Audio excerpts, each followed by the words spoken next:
வணக்கம் மக்களே. ரொம்ப நாளைக்கு அப்புறம் உங்கள் எல்லாரையும் இந்த வீடியோ மூலமாக சந்திக்க இல்லை கண்டிப்பாக சிந்திக்க வைக்க வந்திருக்கேன்.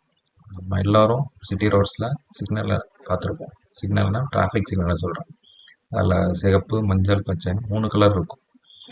சிகப்பு கலர் பார்த்தாலே தெரியும் நம்ம எல்லாரும் வாகனங்களும் நடந்து போகிறவங்களும் அதை பார்த்து நிற்கிறதுக்காக போடுறது. மஞ்சள் கவனமாக இருக்கணும்னு சொல்கிறது. அடுத்து எந்த கலர் மாறப்போகுதுன்னு தெரிஞ்சுக்கணும். பச்சை கலர் அது நமக்கு கொடுக்குற சிக்னல். நம்ம நடந்து போனாலும் சரி, வண்டியில் போனாலும் சரி, அந்த எந்த பாதையில் போகிறோமோ அந்த பாதையில் தொடர்ந்து போகிறதுக்காக சிக்னல் அது. ஆனால் இதில் எந்த கலர் சிக்னல் போட்டாலும் நம்ம மக்கள் எல்லாரும் அதை சரியாக ஃபாலோ பண்ணுறோமானா கண்டிப்பாக கிடையாது.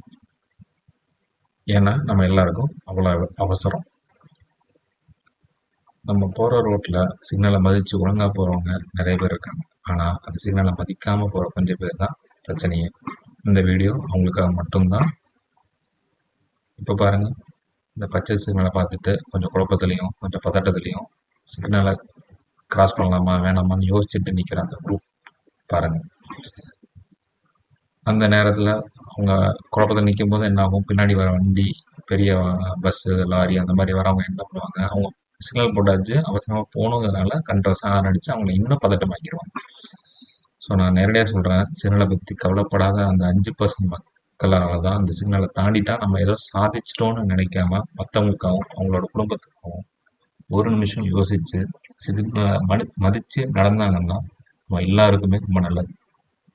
ஏன்னா அவங்களும் நம்மள மாதிரி தான் ஸ்கூல், காலேஜ், ஆஃபீஸ் இல்லை வீடு எங்கேயாவது போயிட்டுருக்கவங்க தான். அவங்களுக்கும் ஒரு ஃபேமிலி இருக்கும். அவங்கள எதிர்பார்த்து யாராவது வீட்டில் காத்திருக்கலாம். ஏன் சிக்னலை பார்த்து அவசரமாக கிராஸ் பண்ணுறவங்களுக்கும் ஒரு ஃபேமிலி இருக்கும். நீங்களும் ஜாக்கிரதையாக வீட்டுக்கு போகணும் இல்லையா? அதனால் அதை நினச்சி பார்த்தா இந்த சிக்னலை தாண்டணும்னு யோசனை உங்களுக்கு கண்டிப்பாக வரவே வராது. என்னதான் நம்ம அந்த தலைக்கு மேலே வேலை இருந்தாலும் ரோட்டில் பச்சை சிக்னலை பார்த்துட்டு அவசரப்படாமல் கொஞ்சம் நிதானமாக லெஃப்ட்டு ரைட்டு பார்த்துட்டு நடந்தா இல்லை வண்டி எடுத்தா நமக்கும் நல்லது, ஏற்ற வர வண்டி மற்றவங்களுக்கும் ரொம்ப ரொம்ப நல்லது. எந்த பிரச்சனையும் யாருக்குமே இருக்காது. நல்லா யோசிச்சு பாருங்க, நம்ம எல்லாரும் இதை ஃபாலோ பண்ணுறோமா? கொஞ்சம் யோசிக்க வேண்டிய விஷயம். நான் இந்த வீடியோவை போட்டது மெயினாக ரோட் சேஃப்டி அண்ட் அவேர்னஸ்க்காக மட்டும்தான். ஸோ பாய் மக்களே. அடுத்த வீடியோவில் கண்டிப்பாக இன்னும் இதே மாதிரி ஒரு ரோட் சேஃப்டி அவேர்னஸ் கான்செப்டோட வரேன். ஓகே.